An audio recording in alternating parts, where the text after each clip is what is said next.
МВР го сомничи поранешниот директор на Агенцијата за катастар Славчо Трпески дека унапредил 128 службеници без соодветна законска постапка.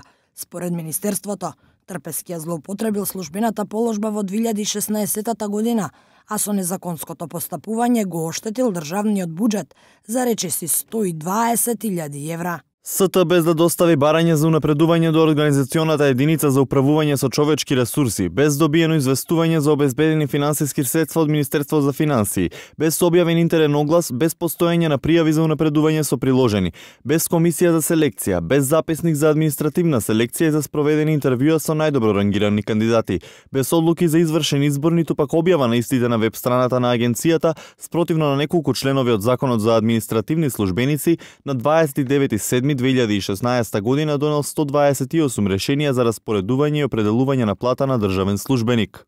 Трпески демантира противправни действија и вели дека не потпишал ниту едно решение за унапредување додека бил директор на агенцијата.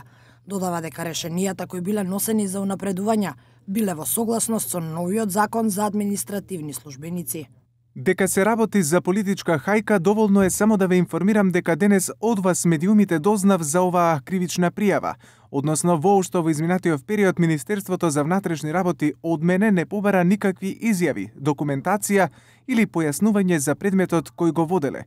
Политичката хајка против мене е со цел да се покрие слабата работа на актуелното раководство на македонскиот катастар, како и општата постреферендумска состојба во Републиката. Во ситуацијата кога актуелниот директор на катастар Борис Тунџев, спротивно на Законот за администрација, унапреди повеќе од 50 раководни службеници, го растури целиот професионален менаџерски тим. Поранешниот директор најави кривични пријави за сите инволвирани лица, без да прецизира на кого мисли. Славчо Трпески беше начело на Агенцијата за катастар 5 години, а ова е втора кривична пријава против него по заминувањето од функцијата.